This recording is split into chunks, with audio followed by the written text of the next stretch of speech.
నమస్కారం వార్తలకు స్వాగతం. ముందుగా ముఖ్యాంశాలు.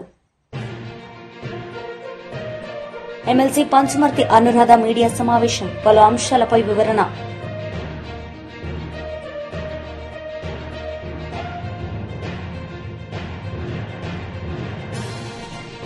మాజీ మంత్రి శ్రీనివాస్ గౌడ్ ప్రెస్ మీట్, పలు అంశాలపై వివరణ.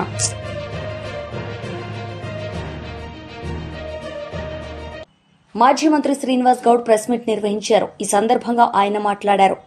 తొండి చర్చ, సవాల్ని విసిరేది ప్రభుత్వం, తొలగొట్టేది ప్రభుత్వం.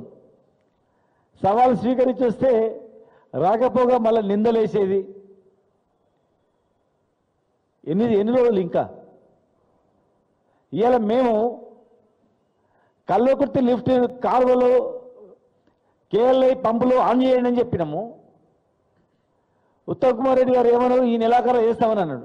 ఇలా ఆన్ చేసారు.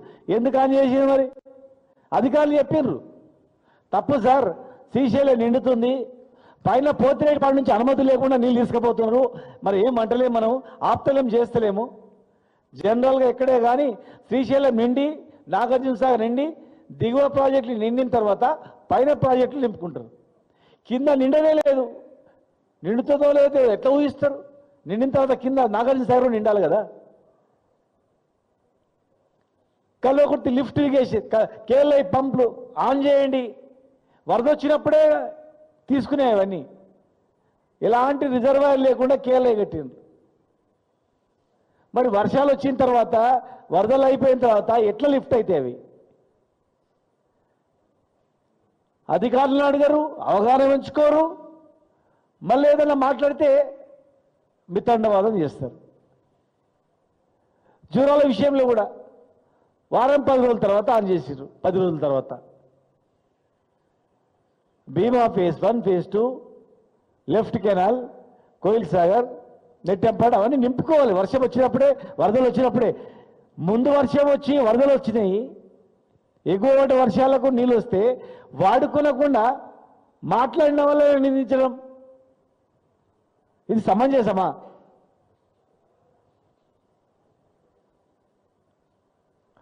చదువుకున్న వాళ్ళంటే ఏండ్రు, చదువుకున్న వాళ్ళంటే ఏండ్రు. ఊర్లలో ఏం పని పాట లేకుండా అరే గాలెం అడుగుతాడంటారా వీడు, గీమె అక్కడ పోతాడంటారా అని చెప్పి మాట్లాడుకుంటారు ఊర్లలో. చిన్నప్పుడు ఉట్టి చాయ్ హోటల్ కాడ కూర్చొని ఉట్టేనా సిగరెట్ తాక్కుంటా, బీడి తాక్కుంటా, చాయ్ తాక్కుంటా ఉట్టుగా మాట్లాడుకుంటారు. ఊరిట్లా ముందర కళ్ళ కనిపించింది అనుకో, ఆమె గురించి మాట్లాడము, ఇంకో ఆయన గురించి కనిపించింది అనుకో, ఆయన గురించి మాట్లాడడం. ఇవే డిస్కషన్లో రాష్ట్ర స్థాయిలో. ఒక పార్టీ అధికారంలోకి వచ్చి 2 సంవత్సరాలు అవుతుంది. ప్రజలు పడుతున్న కష్టాలు నిజమా కాదని తెలుసుకోవాలి. ప్రతిపక్షం మాట్లాడేటి నిజమా తెలుసుకోవాలి. సోషల్ మీడియా వచ్చేవాళ్ళు టీఆర్ఎస్ కార్యకర్తలా ప్రజల్లా మాట్లాడేది ఎందుకు మాట్లాడుతున్నారు? దాని మీద రివ్యూ చేసుకోవాలా, పశ్చాత్తాపడాలా, సవరించుకునేటట్టు ప్లాన్ చేయాలా. అరే ఏకదాటిగా తిట్టుడు మాట్లాడు ఇష్టానుసారం గీ పనిలా ప్రభుత్వం నడిపేది. ప్రభుత్వం నడిచే పెద్దలకు ఇదా పద్ధతులు? వ్యక్తిగత విమర్శలు, వ్యక్తిగత దాడులు, వ్యక్తుల యొక్క క్యారెక్టర్ అసెసిన్ చేయడం ఇదా? గవర్నమెంట్ నడుపుతున్నారు, మీరు మర్చిపోయిందేమో. మేము మాట్లాడి మీరు మాట్లాడుతున్నారు. మేమేమో ఒక సృజనాత్మకంగా ఓ సలహాలు ఇద్దామని చెప్పి మాట్లాడుతున్నాం. తప్పులు ఎత్తి చూపుతున్నాం సరి చేసుకోవడానికి. ఇలా మేము చెప్పినాం, మా జిల్లా నాయకులు మేము అందరం కొట్లాడినాం. హరీష్ రావు గారు ఇరిగేషన్ మంత్రిగా అనుభవంతో ఆయన చెప్పిండు. ఇలా మీరు ఆన్ అయినా లేదా? మరి ఆ బేషేజాలకు పోకుండా కాళేశ్వరం పంపులు కూడా తొందరగా ఆన్ చేయండి దయచేసి. ఈ ఎవడు బంధం గారు ఇక్కడ, కేసీఆర్ బంధం గారు, మీరు గుర్తుపెట్టుకోండి. పంపులు ఆన్ చేయకుండా అట్లే ఎండబెడితే బంధమేది మీరే, చేనులు ఎండిపోతే బంధమేది మీరే, రైతులు ఆత్మహత్యలు అయితే బంధమేది మీరే. ఇవాళ కేఎల్ఐ పంపులు ఎట్లయితే ఆన్ చేసినారో కాళేశ్వరం పంపులు కూడా ఆన్ చేయండి. పాలమూరు రంగారెడ్డి జిల్లా ప్రాజెక్టు పంపులు కూడా ఆన్ చేయండి. కాలువలు దోవకపోయినా కనీసం ప్రాజెక్టులు నిండితే గ్రౌండ్ వాటర్ అనేది పెరుగుతుంది. వాగులు వంపులన్నా పారుతాయి, గ్రౌండ్ వాటర్ పెరిగి బోర్ల కన్నా నీళ్ళు వస్తాయి. ఒక ఫ్యాషన్ మాదిరిగా మాట్లాడితే ఎట్లా? ఇవాళ కేటీఆర్ గారిని రమ్మన్నది ముఖ్యమంత్రి గారా లేకపోతే కేటీఆర్ గారే వచ్చిండ్రా? చెప్పండి. మీరు మాట్లాడేది ఏం మాట్లాడినారు? అసెంబ్లీకి వస్తావా, పార్లమెంట్కి వస్తావా, లేదంటే ఇంక యాడికి వస్తావో చెప్పని అన్నారు కదా మీరే. పార్లమెంట్కి అయితే కేటీఆర్ గారు రానికి రాదు, మీరు కూడా రానికి రాదు, అందరు ఓనికి వస్తుందా? అసెంబ్లీకి కూడా. మాజీ మంత్రి గుడివాడ అమర్నాథ్ మీడియా సమావేశం నిర్వహించారు. ఈ సందర్భంగా పలు అంశాలపై ఆయన మాట్లాడారు. నేను ఓన్లీ తెలుగుదేశం పార్టీకి ఓటేసినటువంటి వారికి మాత్రమే పనిచేస్తానన్నటువంటి పొలిటికల్ గవర్నెన్స్ ఒక పక్క నడుస్తూ ఉన్నటువంటి మాట మన అందరికి కూడా తెలుసు. ఇప్పుడు కొత్తగా గంజాయి గవర్నెన్స్, కొకైన్ గవర్నెన్స్ కూడా వచ్చేసింది రాష్ట్రంలో. కేవలం మాటల వరకు అధికారంలోకి వచ్చిన దగ్గర నుంచి గంజాయిని, డ్రగ్స్ని పూర్తిగా ఈ రాష్ట్రం నుంచి లేకుండా చేస్తాను, ఎక్కడా కనబడనివ్వకుండా చేస్తాను అని చెప్పి సూక్తులు చెప్పినటువంటి రాష్ట్ర ముఖ్యమంత్రి, హోంమంత్రి, మిగిలినటువంటి ఆ పార్టీకి చెందినటువంటి నాయకులు ఈరోజు రాష్ట్రంలో ఉన్నటువంటి డ్రగ్ కల్చర్ ఏ రకంగా పేటరేగిపోతుందో అనేటువంటిది ఈ మధ్యకాలంలో మనం చూస్తూ ఉన్నాం. ఆ రోజు జగన్మోహన్ రెడ్డి గారు విశాఖపట్నాన్ని ఎగ్జిక్యూటివ్ క్యాపిటల్గా చేస్తానని చెప్పి, దేశంలో ఉన్నటువంటి ప్రముఖ నగరాలతో ధీటుగా ఈ ప్రాంతాన్ని అభివృద్ధి చేస్తానని చెప్పి ఈ ప్రాంతానికి ఒక గుర్తింపును తీసుకొస్తానని చెప్పి, గతంలో రాజశేఖర రెడ్డి గారు చేసినటువంటి అభివృద్ధికి మించి ఈ ప్రాంతాన్ని అభివృద్ధి చేస్తానని చెప్పినటువంటి జగన్మోహన్ రెడ్డి గారిని కాదని, సరే ఈ ప్రాంత ప్రజలు ఆ కూటమి ప్రభుత్వానికి ఓటేశారు. ఈరోజు ఎగ్జిక్యూటివ్ క్యాపిటల్ అనేటువంటి మా నినాదం, మా విధానాన్ని పక్కన పెట్టి ఈరోజు డ్రగ్స్కి క్యాపిటల్గా విశాఖపట్నాన్ని తయారు చేసినటువంటి కూటమి ప్రభుత్వాన్ని ప్రజలందరూ కూడా ఒకసారి గమనించమని చెప్పి కోరుతా ఉన్నా. సరే, ఆ రోజు మా నిర్ణయాన్ని మీరు వ్యతిరేకించవచ్చు, కానీ ఈరోజు ప్రభుత్వం చేస్తున్నటువంటి కార్యకలాపాలు, ఎంకరేజ్ చేస్తున్నటువంటి ఈ డ్రగ్ కల్చర్ని ఈ ప్రాంత ప్రజలు ప్రశ్నించాల్సినటువంటి అవసరం ఉంది. మీ పక్షాన వైఎస్ఆర్ కాంగ్రెస్ పార్టీ ప్రశ్నిస్తుందన్నటువంటి విషయాన్ని కూడా ఈ సందర్భంగా మీ ద్వారా తెలియజేస్తా ఉన్నా. ఈ మధ్యకాలంలోనే సరిగ్గా 4 రోజుల క్రితం శుక్రవారం రాత్రి తెల్లవారితే శనివారం ఢిల్లీ నుంచి వచ్చినటువంటి థామస్ అనేటువంటి వ్యక్తి కొకైన్ని తీసుకొని విశాఖపట్నం ఎయిర్పోర్ట్లో దిగి, ఈ విశాఖపట్నం ఎయిర్పోర్ట్లో దిగినటువంటి ఈ వ్యక్తి విశాఖపట్నం నగరంలో ఉన్నటువంటి ఒక యూనివర్సిటీ ప్రిమైసెస్లోకి వచ్చి అక్షయ్ కుమార్ అనేటువంటి వ్యక్తికి, అక్షయ్ కుమార్ వర్మ అనుకుంటా to be precise, Akshay Kumar Varma అనేటువంటి వ్యక్తికి ఈ కొకైన్ని అందిస్తూ డబ్బులు తీసుకున్నటువంటి సందర్భంలో పోలీసులు వాళ్ళని పట్టుకున్నటువంటి విషయాన్ని మనం అందరం కూడా చూసాం. నేను కూడా కొంతమంది అధికారులతో మాట్లాడినప్పుడు, మీకు మీ ఇంటెలిజెన్స్ ద్వారా ఇది వచ్చిందా అంటే లేదు, మాకు పైన సెంట్రల్ ఇంటెలిజెన్స్ నుంచి చెప్తే తెలిసిందే అని చెప్పి, సరే పోలీసులు చెప్పారు. సరే, ఎక్కడి నుంచి వచ్చినా, ఏ ఇంటెలిజెన్స్ నుంచి వచ్చినా వారి ఇరువురిని రెడ్ హ్యాండెడ్గా పట్టుకోవడం, వారి దగ్గర 25 గ్రాముల కొకైన్ని స్వాధీనం చేసుకోవడం, 3,60,000 రూపాయలు నగదుని వారి దగ్గర స్వాధీనం చేసుకున్నటువంటి విషయం కూడా మనందరం కూడా చూసాం. ఇది కూడా ఆన్ రికార్డు మీకు పోలీస్ అధికారులు కూడా ఇచ్చినటువంటి విషయం మీ అందరికీ తెలుసు. అయితే ఆ రోజు అర్ధరాత్రి వారిద్దరిని అరెస్ట్ చేసిన తర్వాత వాళ్ళ కాల్ రికార్డ్స్లోంచి, వారి తాలూకు కాల్ రికార్డ్స్లోంచి మరో 3 ఐడెంటిఫై చేసి శనివారం ఉదయం 6-6:30 ప్రాంతంలో ఈ 3 కూడా పోలీసులు అదుపులో తీసుకున్నటువంటి విషయం కూడా మనందరం తెలుసు. సరే, వారికి ఉన్నటువంటి కాల్ రికార్డ్స్ని ఆధారం పెట్టుకొని ఈ థామస్ అనేటువంటి వ్యక్తి కానీ, లేకపోతే ఈ అక్షయ్ కుమార్ అనేటువంటి వ్యక్తి కానీ వీరి ద్వారా ఎవరికి సరఫరా టీడీపీ పోలీస్ బ్యూరో సభ్యులు వర్ల రామయ్య మీడియా సమావేశం నిర్వహించారు. ఈ సందర్భంగా పలు అంశాలపై ఆయన మాట్లాడారు. ఎవరైనా మాట్లాడతారు అట్లాగా? అందుకే నేను ఇమ్మీడియట్ గా the police have to register A case against him. It is outraging A modesty of A women. ఒక మహిళ యొక్క గౌరవాన్ని, ఆమె ఔన్నత్యాన్ని అగౌరవపరిచాడు వీడు. సారీ, ఇతను ఆ మాటలు ఏదో ఆమె కొంగులాగితేనే ఆమెకు అవగాహన కాదు.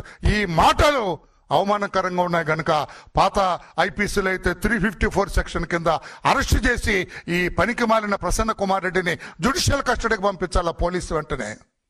మేనమేషాలు లెక్కించొద్దు పోలీసు మీరు. ఇది రాష్ట్రంలోని మహిళలందరికీ సంబంధించిన విషయం. ఇది మేనమేషాలు లెక్కెట్టద్దు. లీగల్ సమీక్షకి లీగల్ ఒపీనియన్ అక్కర్లేదు. This it self constitutes an offence.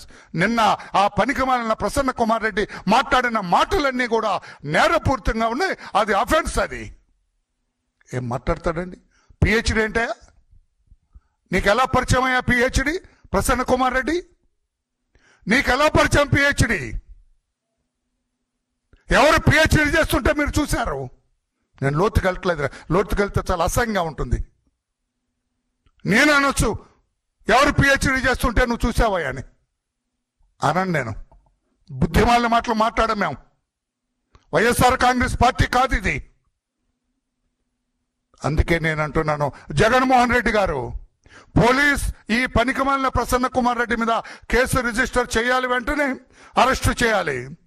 Jagan Kumar Reddy గారు, మీరు పార్టీ అధ్యక్షులుగా మీకేమన్నా నైతిక విలువలు ఉంటే, మీకేమన్నా మహిళల పట్ల గౌరవం ఉంటే, మీకేమైనా మహిళల గౌరవాన్ని కాపాడాలన్న చిన్న ఔచిత్యము ఔన్నత్యం ఏమైనా ఉన్నట్లయితే వెంటనే ఈ పనికి మాలిన వాళ్ళని మీ పార్టీ నుంచి ఎక్స్పెల్ చేయండి, పార్టీ నుంచి బహిష్కరించండి.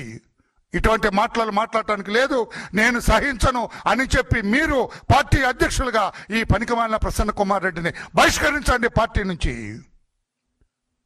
నెట్టేయండి, మీ పార్టీ నుంచి బయటికి. లేకపోతే ఏమి పార్టీ? చెత్త పార్టీ నీది. నీదొక రాజకీయ పార్టీ కాదు ఇది. నీ ఆస్తులు కాపాడుకోవటానికి, నీ దొంగ ఆస్తులు, నీ అవినీతి ఆస్తులు, నీ దొంగ కంపెనీలు, నీ డొల్ల కంపెనీలు కాపాడుకోవటానికి పెట్టిన రాజకీయ పార్టీ తప్పితే ప్రజా సంక్షేమం కోసం పెట్టిన రాజకీయ పార్టీ కాదు నీది. పాత్రికేయ సోదరులరా, ఈ మాట గట్టిగా రాయాలి మీరు. ప్రజా సంక్షేమం కోసం కాదు రాజకీయ పార్టీ పెట్టింది జగన్మోహన్ రెడ్డి.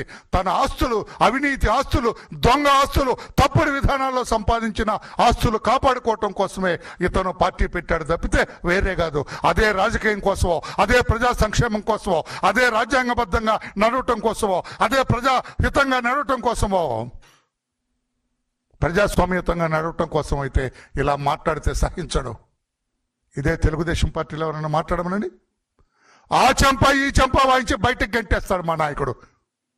ఆ చెంప ఈ చెంప వాయించి బయటకు గంటేస్తారు మా నాయకుడు. ఒక మహిళ పట్ల మా నాయకులు ఎవరైనా మాట్లాడితే, నీ పార్టీ కనుక, మీరు అధ్యక్షులుగా ఉన్న చెత్త పార్టీ కనుక అతన్ని ఇంకా క్షణాల మీద సస్పెండ్ చేయాలి, ఎక్స్పెల్ చేయాలి. పోరు అక్కర్లేదు నా పార్టీలో అని చెప్పాలి. ఇక్కడ కూడా మీరు ఇంకా సిగ్గు లేకుండా వాళ్ళతోటి వీళ్ళతోటి, ఆ పనికి మాలిన మంత్రితోటి, ఈ పనికి మాలిన మాజీ మంత్రులతోటి మాట్లాడిస్తున్నారు మీరు.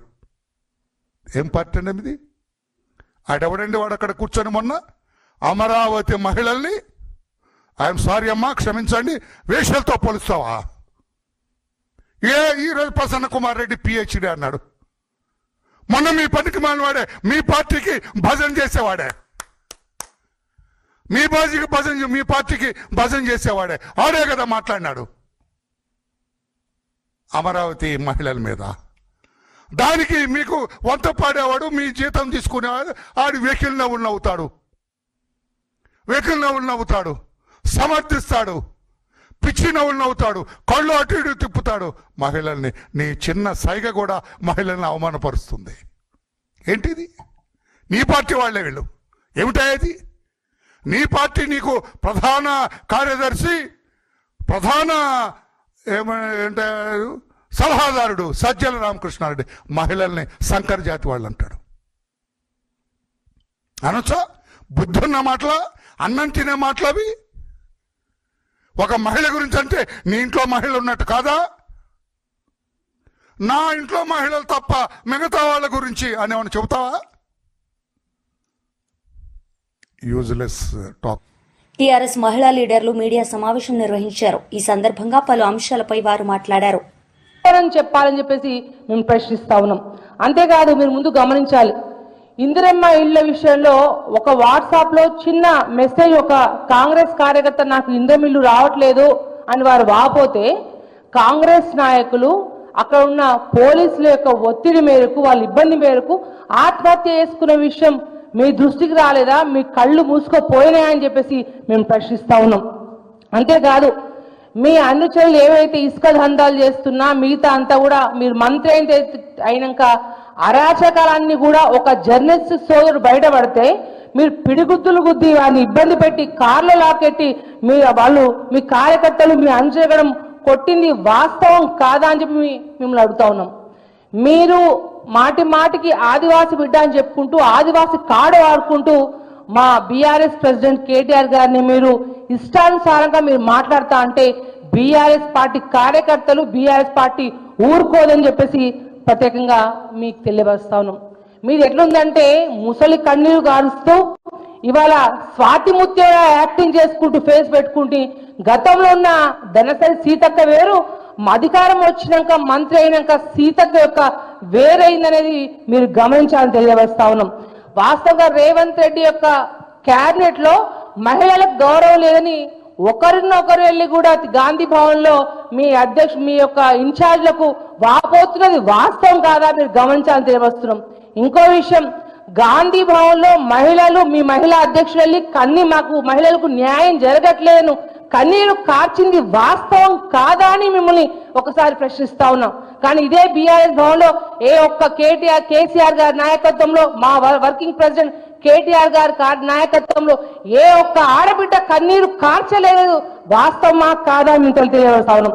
అంతేకాదు, ప్రత్యేకంగా ఇవాళ మీరు 18 నెలల్లో రీల్స్ కే పరిమితమైన కానీ మంత్రిగా అట్టర్గా ఫెయిల్ అయ్యారు.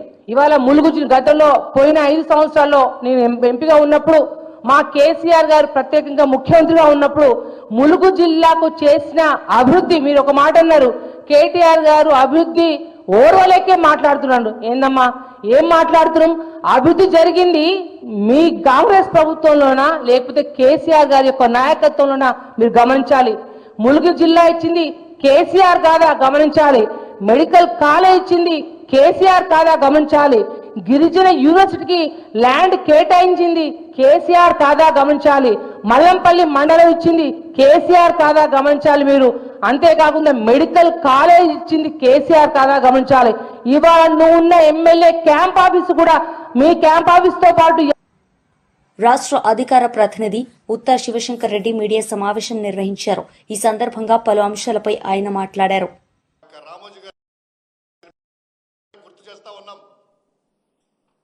తర్వాత ఆ సభల్లో వీడియోలు కూడా జస్ట్ ఒక క్లిప్పింగ్ చూపిద్దాం. ఆయన ఏమన్నారు ఏంటి అనేది.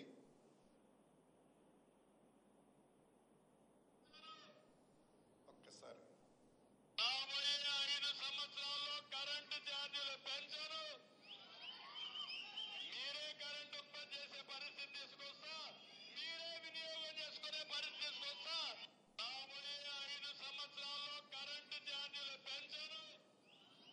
ఇది ఒక్కసారి ఆయన ఏమన్నారు దీని గురించి అనేది ఇంకో వీడియో చూద్దాం.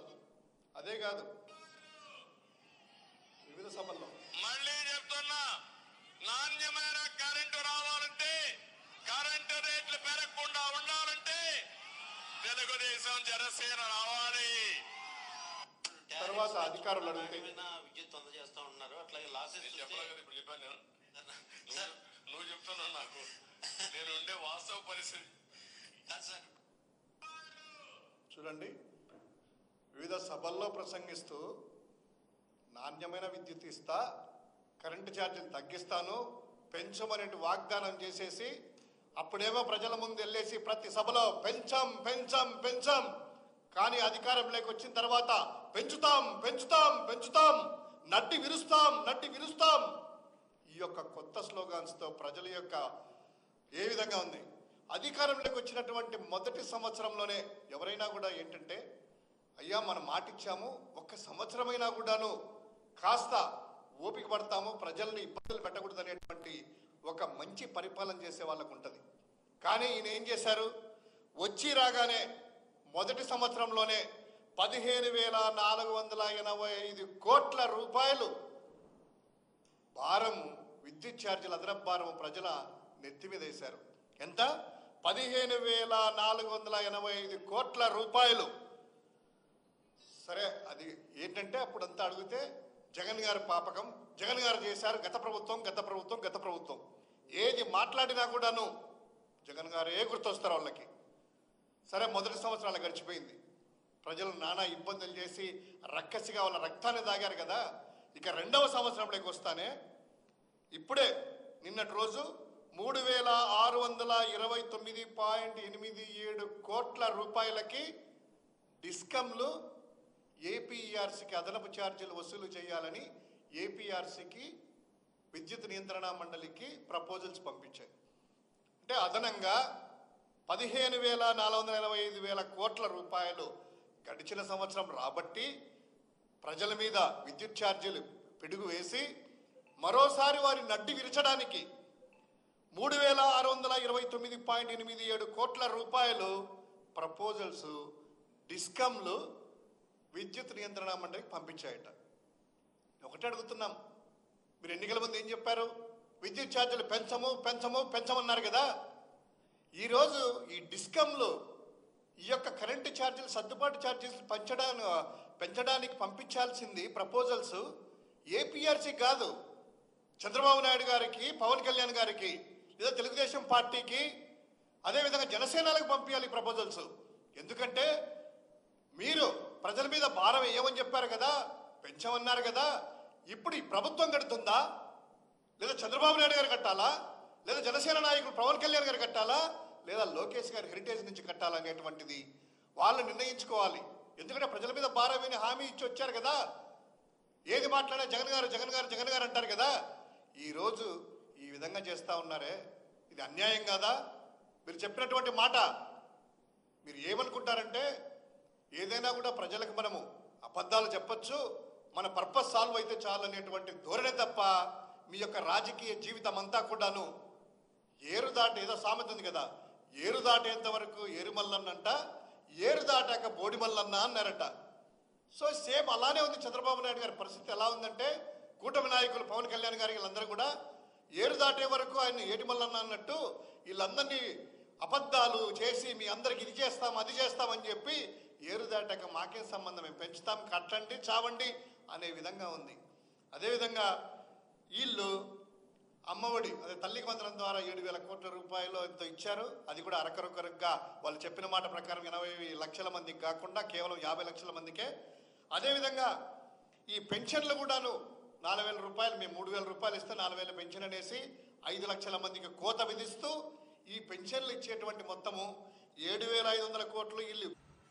ఎమ్మెల్సీ పంచుమర్తి అనురాధ మీడియా సమావేశం నిర్వహించారు. ఈ సందర్భంగా పలు అంశాలపై ఆమె మాట్లాడారు. ఇక ప్రశాంత్ రెడ్డి గారి యొక్క పనితీరును చూసి రాజకీయ సన్యాసం తీసుకోవాల్సి వస్తుంది అని అతనికి అర్థమైపోయింది. ఏం చెయ్యాలో అర్థం కాక మరి ఈ భాష వాడకూడదు, కానీ అతను మాట్లాడిన భాష, ఆవిడ గురించి మాట్లాడిన భాషతో పోలిస్తే కడుపు రగిలిపోతుంది. అందుకనే పిచ్చి కుక్క అని చెప్పి నల్లపురెడ్డి ప్రసన్న కుమార్ రెడ్డి ఒక పిచ్చి కుక్క మాదిరి మాట్లాడాడు అని చెప్పక తప్పడం లేదు. బాడీ షేమింగ్ చేయడం, వ్యక్తిగత హననం చెయ్యడం, అంటే మానసికంగా మనిషిని కొంగదీయటానికి, ఒక మహిళని ఏం మాట్లాడితే మానసికంగా కుంగిపోతుందో ఆ విధంగా మాట్లాడతాం. ఎక్కడి నుంచి వచ్చింది నీకు ఈ సంస్కృతి? మీ ఇంట్లో వాళ్ళు కూడా సిగ్గుపడే విధంగా ఈరోజు ప్రసన్న కుమార్ రెడ్డి మాట్లాడుతూ ఉన్నాడు. ఇంతకు ముందు కూడా పోలారం రెడ్డి శ్రీనివాస్ రెడ్డి కుటుంబాన్ని కూడా, ఆయన కూడా కొవ్వూరు మాజీ ఎమ్మెల్యే, ఇదే విధంగా మాట్లాడావు నువ్వు. ఇదా నీ సంస్కారం? మీ ఇంట్లో అసలు ఆడవాళ్ళు ఉన్నారా? ఉంటే ఈ పాటికే నిన్ను చెప్పుతో కొట్టుండేవాళ్ళు. నువ్వు మాట్లాడిన మాటలకి. నువ్వు మాట్లాడిన మాటలకి అదిరి బెదిరిపోతారని చెప్పి నువ్వు అనుకుంటున్నావా? తగ్గేదే లేదు తెలుగుదేశం పార్టీ మహిళలు, అది గుర్తుపెట్టుకోండి మీరు. ఒక క్రిమినల్ పార్టీ పెట్టాడు ఆయన జగన్మోహన్ రెడ్డి, దానికి వైసీపీ పార్టీ అని పేరు పెట్టాడు. అది ఒక మురికి పార్టీ లాగా తయారైంది. ఇలాంటి క్రిమినల్స్ అందరినీ ఊరు మీదకు వదిలేశాడు. ఒక సజ్జల రామకృష్ణారెడ్డి, ఒకటి అంబటి రాంబాబు, ఒక కానుమూరి నాగేశ్వరరావు, ఒక అనిల్ కుమార్ యాదవ్, ఇప్పుడు ఈ ప్రసన్న కుమార్ రెడ్డి, ఒక నందిగం సురేష్, అడవడ ఉన్నా నేను మర్చిపోయినాడు పేరు, హిందూపురం ఎంపీ, గోరంట్ల మాధవ్. ఇట్లాంటి పిచ్చి కుక్కలందరినీ మీ పార్టీలో తయారు చేసి మీరు తల్లికి విలువ ఇవ్వకుండా, చెల్లికి విలువ ఇవ్వకుండా, ఆడవాళ్ళకి విలువ ఇవ్వకుండా, మహిళలని కనీసం సానుభూతి కూడా లేకోకుండా మీరు ఇలాగా మాట్లాడబట్టి, ఇష్టం వచ్చినట్టు చేయబట్టి మీ పిచ్చి కుక్కలన్నీ కూడా ఇట్లా తయారై రోడ్డు మీదకి వచ్చి మహిళల గురించి మాట్లాడుతూ ఉన్నారు. ఇది ఏమాత్రమైనా కరెక్ట్ గా ఉందా? జగన్మోహన్ రెడ్డి గారు వెళ్ళి భారతి రెడ్డి గారితో మాట్లాడాలి ఈ విషయం. మరి ఆమె ఏం చెప్పిద్దో చూడాలి. అసలు ధైర్యం ఉంటే తెలుగుదేశం పార్టీ మహిళల్ని ఎదుర్కోండి, సమాధానం చెప్పండి. విమర్శ ఏదన్నా ఉంటే రాజకీయ విమర్శలు చెయ్యండి. మిమ్మల్ని గైడ్ చేయమని మేము అంటాలా, మీ గైడెన్స్ తో మాకు పని లేదు, మీది ఒక క్రిమినల్ పార్టీ కాబట్టి. విమర్శ ఉంటే విమర్శ చెయ్యండి, రాజకీయంగా ఎదుర్కోండి. రాజకీయ ముసుగులో ఉండి ఓ 10 మందిని పోగేసుకొని ఇష్టం వచ్చినట్టు మాట్లాడతారా మీరు? ఇదేనా మీ సంస్కారం? మొదటి నుంచి కూడా తెలుగుదేశం పార్టీ మహిళల మీద గురి పెట్టింది జగన్మోహన్ రెడ్డి. మీరు ముఖ్యమంత్రి అయినా సరే మీకు కనీసం మర్యాద కూడా ఇవ్వాలనిపించట్లేదు మహిళల్ని ఈ రకంగా మీరు మీ పార్టీ వాళ్ళ చేత మాట్లాడిస్తున్నందుకు. ఎక్కడ కనీసం ఒక ఖండన కూడా ఇవ్వరు, మొహాటానికి కూడా ఒక ఖండన ఇవ్వరు జగన్మోహన్ రెడ్డి. పిశాచులు అంటారు, మహిళల్ని పట్టుకొని పిశాచులు అంటారు, సంకరజాతులు అంటారు, వేశ్యలని చెప్పి మాట్లాడతారు.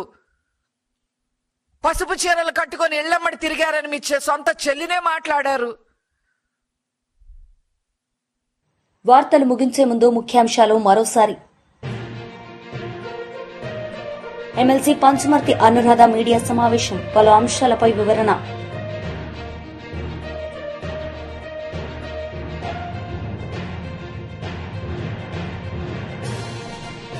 మాజీ మంత్రి శ్రీనివాస్ గౌడ్ ప్రెస్ మీట్, పలు అంశాలపై వివరణ.